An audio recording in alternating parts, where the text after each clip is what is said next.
ওম হরি ওম তৎসৎ ওম পরম ব্রহ্মণি নম। রাধে রাধে। এখন বর্তমানে কিছু নব্য বৈষ্ণবের উপদ্রব হয়েছে। যে সকল নব্য বৈষ্ণবরা, সর্বাগ্রে বলি যারা প্রকৃত বৈষ্ণব, তাদেরকে আমি সম্মান জ্ঞাপন করি। কিন্তু এখন বর্তমানে নব্য বৈষ্ণবের উপদ্রব ভীষণ হয়েছে। যে সকল নব্য বৈষ্ণবেরা বলে বেড়ায় যে শিব পূজা করার প্রয়োজন নেই, শ্রাদ্ধ করার দরকার নেই এবং দেবী পূজার প্রসাদ গ্রহণ করার প্রয়োজন নেই, সেই সকল নব্য বৈষ্ণবদেরকে আমি শতবার ধিক্কার করি। তার কারণ ওনারা হয়তো বেদোধ্যায়ন করেন না, নামমাত্রে তিলক ধারণ করেন এবং গলাতে একগুচ্ছ মালা ধারণ করে রাখে, নামমাত্রে বৈষ্ণব বলে প্রচার করেন। স্কন্ধপুরাণের একটি প্রমাণ পাওয়া যায়, বলছে ধর্ম সমাচরং নিত্বং পাপং সেনং ন লিপ্যতে শ্রুতি স্মৃত্যু দিকং ধর্মং সনঃ শাপি ন লঙ্ঘয়েত। অর্থাৎ কখনো শাস্ত্র বহির্ভূত ধর্মাচরণ করিবে না, সর্বদাই বেদ ও স্মৃতির মতে ধর্মাচরণ করিবে, মনের দ্বারা লঙ্ঘন করিবে না। স্কন্ধপুরাণের প্রমাণ। স্মৃতির একটি প্রমাণ আছে, বলছে শ্রুতি মৃত্যুক্ত মাচার ইয়ন সেবতে পণ্ডিত নচ পাষণ্ড মামনতি রৌরবং নরকং ব্রজিত।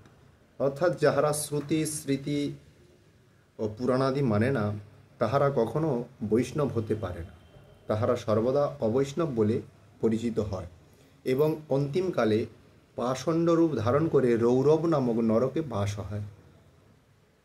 গীতায় আরও প্রমাণ পাওয়া যায়, বলছে ইয়ঃ শাস্ত্রং বিধিমৎসৃজ্য বর্ততে কামচারত ন সিদ্ধিমবাপ্নোতি ন সুখং ন পরাগতিম। অর্থাৎ যে ব্যক্তি শাস্ত্র ত্যাগ করিয়া ইচ্ছামতো কার্যে প্রবৃত্ত হয়, সে সিদ্ধি ও শান্তি মুখ্যপ্রাপ্ত কখনোই হইতে পারে না, তাহাকে পশুর সমান বলা হয়। যেমন কিছু কিছু বৈষ্ণবরা যারা বলেন যে শিব পূজার করার প্রয়োজন নেই, সেই সকল বৈষ্ণবদের উদ্দেশ্যে বলা যে আপনি যখন তিলক ধারণ করছেন, তিলকের মধ্যেই কিন্তু আপনি সদাশিবকে স্থাপন করছেন। তিলকের মাহাত্ম্যতে যেটা উদ্দিষ্ট হয়, বলছে বামস্পার্শে স্থিত ব্রহ্মা দক্ষিণে তু সদাশিব মধ্যে বিষ্ণু বীজানীয়া তস্মাৎ মধ্যে তু লেপয়।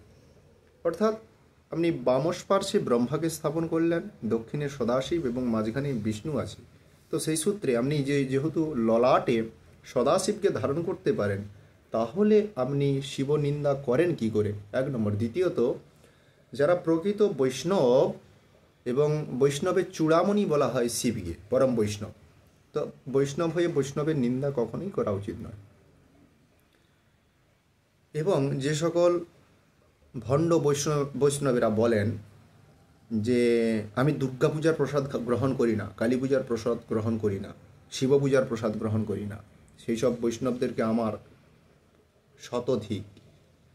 অর্থাৎ কুর্মপুরাণের একটি প্রমাণ পাওয়া যায়, বলছে যথা শিবা তথা দুর্গা ইয়ঃ দুর্গা বিষ্ণুরে বশঃ দেবী বিষ্ণু শিবাদীনাং ইয়ঃ ক্রত্বাং পরিচিন্তয়েৎ ভেদ কীর্ণ করং ইয়াতি রৌরবং নাত্র সংশয়। কুর্মপুরাণের প্রমাণ। বলছে যে বৈষ্ণব শক্তি বিদ্বেষী, তাহারা কেমন মতে বৈষ্ণব উপাসক বা বৈষ্ণব রূপে পরিগণিত নহে, কারণ শ্রীকৃষ্ণের শক্তিস্বরূপ আহ্লাদিনী শক্তি যোগমায়া ব্যতীত বিষ্ণুর চিন্তা অসম্ভব। তদ্রূপ মায়ারূপ যোগমায়া প্রকৃতি ছাড়া মহাপুরুষ বিষ্ণুকে চিন্তা অসম্ভব। সেই বিষ্ণু যোগমায়া মহামায়ার অধীন। অতএব আমাদের কোনো ধর্ম বা ভক্ত বিশেষকে নিন্দা করা কখনোই উচিত নয় এবং সকল দেবদেবীকে সর্বদা মর্যাদা এবং সম্মান জ্ঞাপন করা অবশ্যই উচিত। যে সকল বৈষ্ণবরা শক্তি বিদ্বেষী নয় এবং সকল দেবতাকে সম্মান করে, তারাই হচ্ছেন প্রকৃত বৈষ্ণব বলে পরিগণিত হয়। হরিভক্তি বিলাসে ও পরম পূজ্যপাদ পরমাধ্যা কুলাবধূ আচার্য পরমহংসদেব শ্রী জগন্মোহন্তর কালঙ্কার প্রণীত নিত্য পূজা পদ্ধতিতে উক্ত আছে। শ্রীকৃষ্ণর ঋষ্যাদি মন্ত্রে আমরা দেখতে পাই যে স্বয়ং ভগবান শ্রীকৃষ্ণের ইষ্টদেবী আদ্যাশক্তি মহামায়া ভগবতী দুর্গা, এবং শ্রী দুর্গা ষোড়শকলার অংশ বগলা দেবী। ইনি দশমহাবিদ্যার অষ্টমহাবিদ্যা রূপে পূজিত। যাহারা কৃষ্ণভক্ত ইহারা কৃষ্ণের অর্চনা করেন, তথাপি ঋষ্যাদি ছাড়া কৃষ্ণ মন্ত্র বা কৃষ্ণের পূজা কখনোই করা সম্ভব নয়। তাহলে ঋষ্যাদির মন্ত্রের মধ্যে যদি স্বয়ং দেবী বিরাজিত থাকে, তাহলে ওনারা কোন মুখে দেবীকে নিন্দা করেন?